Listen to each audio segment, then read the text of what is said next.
Hi friends, ഇടത്തിലേക്ക് എല്ലാവർക്കും സ്വാഗതം. ബിനിതയാണ്. വിഷുവൊക്കെ വരികയല്ലേ, അപ്പോൾ നമുക്കൊരു ചക്ക കൊണ്ടൊരു പായസം വയ്ക്കാം കേട്ടോ. ഞാൻ പഴുത്ത ചക്ക കിട്ടിയപ്പോൾ പായസം വയ്ക്കാൻ വേണ്ടി എടുത്തു വെച്ചിരിക്കുകയാണ്. ഒരു 10-15 ചോളയുണ്ട്. ഇത് നമുക്ക് ചെറുതായിട്ടൊന്ന് അരിഞ്ഞെടുക്കണം.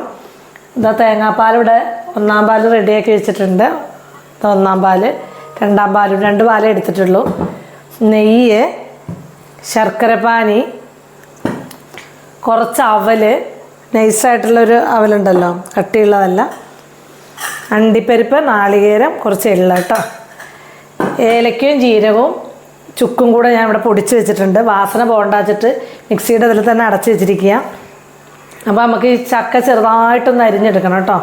വളരെ നൈസായിട്ട് ഈ ചക്കയുടെ ചുള ഇങ്ങനെ നുറുക്കി എടുക്കണം. എന്നിട്ട് വേണം അത് നമുക്ക് നെയ്യിൽ വഴറ്റിയിട്ട് ശർക്കരപ്പാനിയിൽ വേവിക്കാൻ. ഓക്കെ, ഞാനിതൊന്ന് അരിഞ്ഞെടുത്തിട്ട് കാണിച്ചു തരാം. നമ്മൾ ഉരുളി അടുപ്പത്ത് വെച്ച് ഉരുളി ചൂടായിട്ടുണ്ട്. അപ്പോൾ എന്താ നൈസായിട്ട് അരിഞ്ഞിട്ടുള്ള ചക്ക അതിലേക്ക് ഇട്ടു. ഞാനത് എടുത്തപ്പോഴേ എൻ്റെ മൈക്ക് ഓണല്ലാത്തതുകൊണ്ട് രണ്ടാമത് നിങ്ങൾക്ക് വേണ്ടിയിട്ട് പറഞ്ഞു തരികയാണ് കേട്ടോ. അത് പിന്നെ നോക്കുമ്പോൾ അത് മൈക്ക് ഓണല്ലായിരുന്നു. ചെറുതായിട്ട് അരിഞ്ഞിട്ടുള്ള ചക്ക ആ ഉരുളിയിലേക്ക് ഇട്ടിട്ട് ഈ കപ്പിന് ഒരു 1/2 കപ്പ് വെള്ളം ഒഴിച്ചു കൊടുത്തിരിക്കുകയാണ്. ഈ വെള്ളം വറ്റിയിരുന്ന് വെന്തിട്ട് വേണം നമുക്ക് നെയ്യ് ഒഴിച്ചിട്ട് ഇത് വരട്ടാൻ കേട്ടോ. ക്ലിയർ ആയിന്ന് ഞാൻ വിചാരിക്കുകയാണ്. അതായത് ഇനി ഇവിടെ ഇരുന്നിട്ടൊന്ന് ചൂടായി വരട്ടെ കേട്ടോ, എന്നിട്ട് കാണാം. നമുക്കിതൊന്ന് തുറന്ന് നോക്കാം കേട്ടോ. ഞാനൊന്ന് ഇളക്കി വെച്ചതാണ് കണ്ടോ. ചക്ക ഇങ്ങനെ വെന്തിട്ടുണ്ട്. അപ്പം ഇതിലേക്ക് നമുക്ക് കുറച്ച് നെയ്യ് ഒഴിച്ചു കൊടുക്കണം.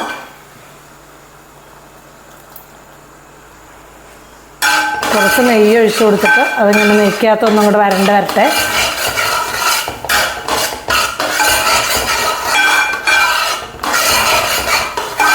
അത് വേണം നമുക്ക് ശർക്കരപ്പാനി ഒഴിച്ചു കൊടുക്കാൻ കേട്ടോ.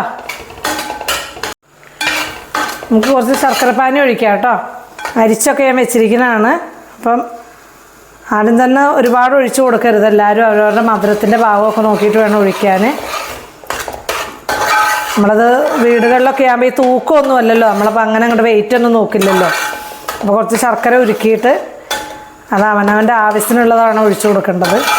ബാക്കിയുള്ളത് തണുത്തിട്ട് നമ്മൾ ഫ്രിഡ്ജിൽ വെച്ചാൽ ഒരു കുഴപ്പമില്ല കേട്ടോ, ശർക്കര ഇച്ചിരി ഉരുക്കിയതിരുന്നാലും. അപ്പോൾ ഇതിൽ കിടന്നൊന്നിങ്ങനെ വരണ്ട് വരട്ടെ.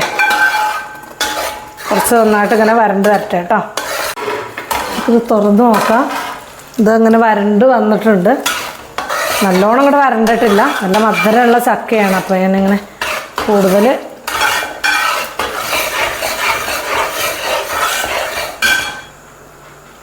ഒരിത്തിരി നെയ്യൂടെ ഇങ്ങനെ ഒഴിച്ചു കൊടുക്കുകയാണ് കേട്ടോ.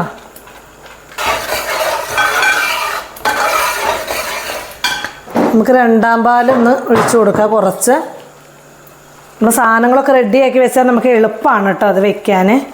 അപ്പോൾ ആദ്യം നമ്മൾ കുറച്ച് പാലാണ് ഒഴിച്ചു കൊടുക്കണേ. ഒരുമിച്ച് അങ്ങ് ഒഴിക്കുകയല്ല, ഒന്ന് മിക്സ് ചെയ്തിട്ട് വേണം നമുക്ക് ബാക്കി കൂടെ ഒഴിക്കാൻ.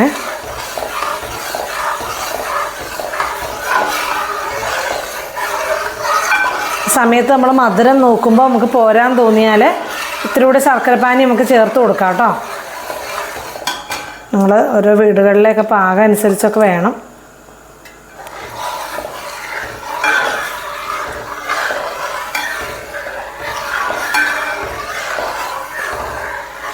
ഈ സമയത്ത് ഞാൻ ഇതിലേക്ക് ചേർക്കാൻ പോണത് കുറച്ച് അവലാണ് കേട്ടോ. ഇതുപോലെ ഒരു ബൗളിന് ഒരു ബൗൾ അവലെടുത്ത് വെച്ചിട്ടുണ്ട്. ഇപ്പം നമുക്ക് കിട്ടുമല്ലോ നല്ല നൈസായിട്ടുള്ള. ഇത് ഞാൻ കുതിർത്തിട്ടൊന്നുമില്ല, ഡയറക്റ്റായിട്ട് അങ്ങോട്ട് ചേർക്കുകയാണ്.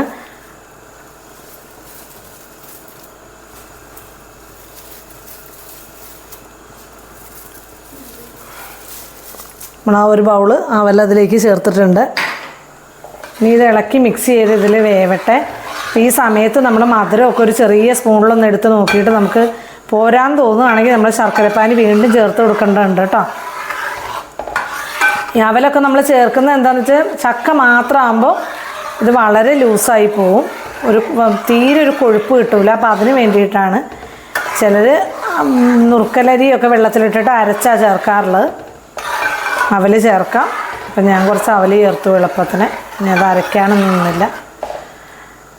അപ്പോൾ ഇതൊന്നും ഇങ്ങനെ തിളച്ച് വരട്ടെ. അപ്പോൾ 2-ാം പാലിൻ്റെ ബാക്കിയുള്ളതും കൂടെ ചേർത്ത് കൊടുക്കാം. ബാക്കി ഇതിലിരുന്ന ശർക്കരപ്പാനി കൂടി ഞാൻ ഒഴിച്ചിട്ടുണ്ട് കേട്ടോ. അതിന് മധുരം പോരാ. അപ്പോൾ ഞാൻ ശർക്കരപ്പാനി കൂടി ചേർത്തിട്ടുണ്ട്. ഇനി ഞാനിത് അടച്ച് വെക്കൂല, ആദ്യം ഒരു തിള തരാൻ വേണ്ടി മാത്രമേ അടച്ചിട്ടുള്ളൂ. പായസം നമ്മൾ ഇങ്ങനെ അടച്ച് വെച്ച് വേവിക്കുന്നൊരു സാധനമല്ല. ചില സമയത്തൊക്കെ ഇങ്ങനെ ജസ്റ്റ് ഒന്ന് മൂടി കൊടുക്കുന്നേ ഉള്ളൂ. പിന്നെ ഇതിൽ കിടന്നിട്ടൊന്ന് വരട്ടെ, എന്നിട്ട് വേണം ബാക്കി തേങ്ങാപ്പാലോട് ചേർക്കാൻ. ഇത്തിരി ഒന്ന് 2-3 തിള തിളച്ചിട്ട് വേണം നമുക്കൊരു തുള്ളി പഞ്ചസാര കൂടെ ഇതിലേക്ക് ചേർത്ത് കൊടുക്കണം. ശർക്കര പായസത്തിനൊരു ലേശം പഞ്ചസാരയും കൂടി ഇടുമ്പോഴാണ് ആ മധുരം ഒരു രസമായിട്ട് വരുള്ളൂ. ഞാൻ നിങ്ങളോട് പറഞ്ഞില്ല പഞ്ചസാര ഇടണം എന്ന്. അപ്പോൾ എൻ്റെ അടുത്ത് കൽക്കണ്ട ഉണ്ട്, പിന്നെ ഒരു 2 ടീസ്പൂൺ കൽക്കണ്ട അതിലേക്ക് ഇടുകയാണ് കേട്ടോ. കൽക്കണ്ടാണ് ഏറ്റവും നല്ലതുണ്ടെങ്കിൽ ചേർക്കാൻ. ഞാനതവിടെ ഇരിക്കണോണ്ട് അത് ചേർത്തു, ഇല്ലെങ്കിൽ പഞ്ചസാര ചേർത്താലും മതി കേട്ടോ. അപ്പം അത് ഒന്ന് ചേർത്തു. ഇനി ഒന്ന് തിളച്ചൊന്നൊന്ന് വീണ്ടും ഒന്ന് മിക്സ് ആവട്ടെ, യോജിക്കട്ടെ. ഇതെല്ലാം തമ്മിലുള്ള ഈ യോജിക്കലാണ് ഈ പായസത്തിൻ്റെ രുചി കേട്ടോ. എല്ലാ പായസവും വെക്കുന്നത് ഏകദേശം ഒരുപോലെ തന്നെയാണ്, പ്രത്യേകിച്ച് മാറ്റങ്ങളൊന്നുമില്ല. പക്ഷേ ഈ ഒരു മിക്സിങ്ങൊക്കെയാണ് അതിൻ്റെ ടേസ്റ്റ് വരുന്നത്. നമുക്കതിലേക്ക് കുറച്ച് ഏലക്കയും ജീരകവും ചുക്കും പൊടിച്ചത് ഞാൻ ഇട്ട് കൊടുക്കുകയാണ് കേട്ടോ. ഇത് ലാസ്റ്റ് നമ്മൾ ഇനിയും ചേർക്കും. ഞാനെന്നാലും പായസത്തിന് അതിങ്ങനെ വരട്ടണ നേരത്തും ഇട്ട് കൊടുക്കും. അതിൻ്റെ ഒരു ടേസ്റ്റ് അതിൽ പിടിക്കണതൊരു, നമ്മൾ ചക്കയൊക്കെ വരട്ടി വയ്ക്കുമ്പോഴൊക്കെ നന്നായിട്ട് അത് ചേർത്ത് വരട്ടിയിട്ടല്ലേ വെക്കുക. ചക്കയൊക്കെ നമ്മൾ വരട്ടി എടുത്ത് വെക്കുകയാണെങ്കിൽ പിന്നെ പായസം വെക്കാൻ നമുക്ക് എളുപ്പമാണ്. പിന്നെ അതിൻ്റെ ബാക്കിയുള്ള ഈ പാലൊഴിക്കുന്ന പ്രോസസ്സൊക്കെ അങ്ങ് ചെയ്താൽ മതി, കുറേ കാലം ഇരിക്കുകയും ചെയ്യും. ഇപ്പം അതൊന്ന് ചേർത്തിട്ട് ഇനി അതൊന്ന് തമ്മിലൊന്ന് യോജിക്കട്ടെ കേട്ടോ. ഇപ്പം നമ്മുടെ വരണ്ട് വന്നിട്ടുണ്ട് കേട്ടോ. തേങ്ങാപ്പാലും അതും കൂടെ ചേർന്നിട്ട് തന്നെ വരണ്ടിട്ടുണ്ട്. ബാക്കി പാലൂടെ നമുക്ക് ചേർത്ത് കൊടുക്കാം കേട്ടോ. ഞാൻ തീ അങ്ങോട്ട് സിമ്മിലാക്കിയിട്ടാണേ, നല്ല വലിയ അടുപ്പിലാണ് വെച്ചിരിക്കുന്നത് ഫ്ലെയിം. അപ്പോൾ ഞാൻ തീ ഒന്ന് സിമ്മിലാക്കിയിട്ടാണ് പാല് ചേർത്തിട്ടുള്ളത്. എല്ലാവരും ഇളക്കുമ്പോഴൊക്കെ മേത്തേക്കൊക്കെ തെറിക്കാണ്ടൊക്കെ ശ്രദ്ധിക്കണം. പായസമാണ്, തിളച്ച് നന്നായിട്ട് തെറിക്കും. ഇത് 2 തിള തിളച്ചിട്ട് നമുക്ക് 1-ാം പാലും ഒഴിച്ച് ഓഫ് ചെയ്യാം കേട്ടോ. നമ്മളങ്ങോട്ട് ഇളക്കിയിട്ടാട്ടോ മിക്സ് ചെയ്യേണ്ടത്. നല്ല ഇളക്കി യോജിപ്പിച്ചാലേ കട്ടയൊന്നും ഇല്ലാണ്ട് മിക്സായി കിട്ടുള്ളൂ. എണ്ണ ഇങ്ങനെ ചൂടായി തുടങ്ങിയിട്ടുണ്ട്, നല്ലോണം കൂടെ ആയിട്ടില്ല.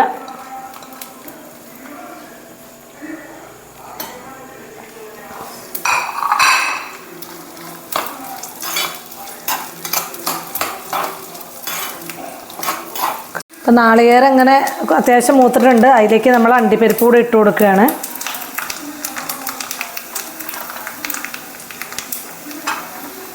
ഇതൊന്ന് മൂത്തിട്ട് ഇത് ഇറക്കണ നേരം നോക്കിയിട്ട് നമ്മളിതിലേക്ക് എള്ള് ചേർക്കുകയുള്ളൂ. എള്ള് ഇതിൻ്റെ ചൂടിൽ അങ്ങനെ കിടന്ന് പൊട്ടിയാൽ മതി.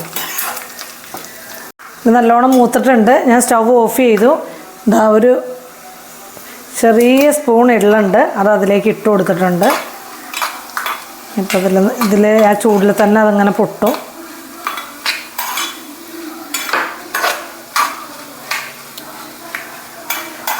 അപ്പോൾ നമ്മളിതിലേക്ക് ഇങ്ങനെ ചേർത്ത് കൊടുക്കുകയാണ് നമ്മുടെ എള്ളും നാളികേരവും അണ്ടിപ്പരിപ്പും.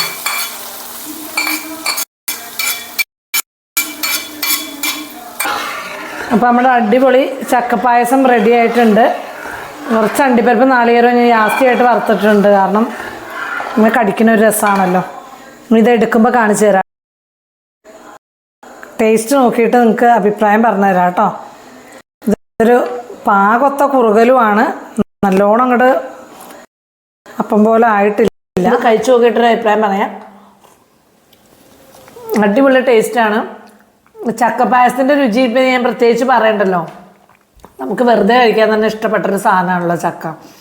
അപ്പോൾ എല്ലാവരും പഴുത്ത ചക്ക കിട്ടുമ്പോൾ ഒരു പായസം വെച്ച് നോക്കുക. മറ്റ് പായസമൊന്നും ഉണ്ടാക്കണ പോലെ നമുക്ക് അത്രയ്ക്ക് ബുദ്ധിമുട്ടൊന്നുമില്ല, ഈസി ആയിട്ട് വെക്കാൻ പറ്റിയൊരു സാധനമാണ്. അപ്പോൾ എല്ലാവരും ഒന്ന് ഉണ്ടാക്കി നോക്കുക.